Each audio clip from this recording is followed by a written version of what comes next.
What's up guys, today's point of view tutorial number 14 and today I'm teaching you guys how to boneless.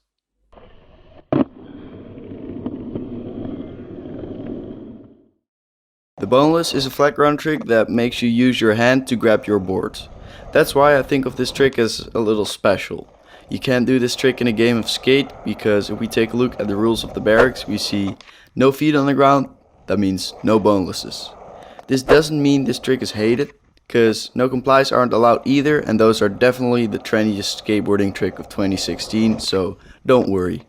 The boneless is a pretty fun trick, and since you're grabbing your board, it isn't really that hard at all. You can do them regular like this, or tweak them a bit to get that extra steeze. They're definitely easier if you go slower, but you obviously want to learn this trick while riding, since you don't want to just stand still at the skate park. What I'm trying to say is that when learning this trick, standing still will make it easier to get the hang of it though. Now let's get into the foot positioning.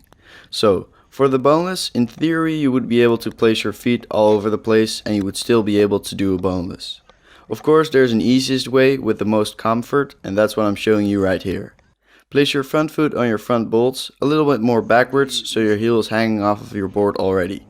You do this because you can plant your foot on the ground more easily that way. Your back foot is just going to be on your till. Doesn't really matter too much since you're not really popping. Just place it like I'm doing right here. Now let's take a look at the movement. The boneless is a trick that requires you to bend down and grab your board. You don't necessarily need to be able to ollie to learn this trick, but I do recommend learning that one and other flatground tricks because you don't want to be that guy at the park that only does grabs. Now let's really get into it. Step 1. Grab your board and plant your foot. This is an easy step because it's just really all grabbing your board. Only thing I can say about it is that you first grab and then plant. Don't do it at the same time because then it will become a no-comply boneless or something else. You also don't want to wait too long between the grab and the foot plant because it'll make it look like an early grab boneless.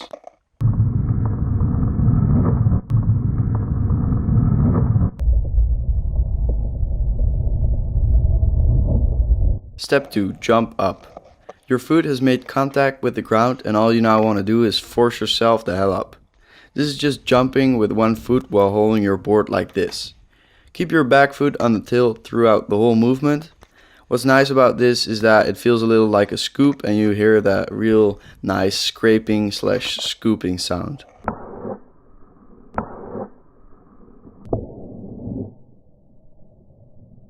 Step 3. Let go of your board and land.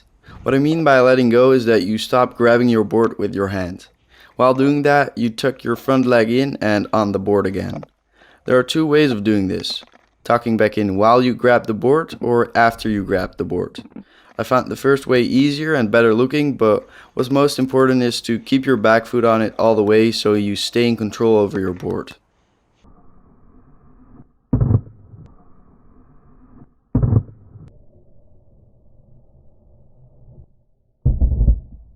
Now it's common mistake time. The first common mistake has to do with the planting your foot part. What I see is that people won't be able to just plant and they get off their board before they even jumped up. The problem with this is that you're not committing. Just commit. Maybe go a little slower because the speed can throw you off your balance, but initially it's just committing. The second common mistake is not landing back on your board properly. To fix this, have your upper body lean above your board more. What will also help you is to play around with the timing of letting go of your grab. Last important thing I wanted to say is that it's really important to try and keep your back foot stay in contact with your board throughout the whole movement. This will prevent your board from doing some weird other movement. You got this trick, I believe in you, just practice and you'll land it. Also, don't be insecure about skateboarding, because a lot of comments I see are talking about certain tricks being cool or not, because I sometimes talk about tricks being hated or not by the skate community. This is just to teach you about skateboard culture, and absolutely no one will hate you for practicing a trick. Just go and skate and don't worry. Thanks y'all for watching. Sharing my videos is highly appreciated, and the point of these videos is that it's made from your point of view. This helps you to visualize yourself doing the trick, and it's really crazy, but there's actually scientific proof that this works almost as good as actually practicing the trick. Besides that, there are already a ton of regular tutorials out there, so I'm sure these different ones will help you out. subscribe for more upcoming tutorials and regular skate videos. Peace out, skate on, learn your tricks, let them go out there and skate.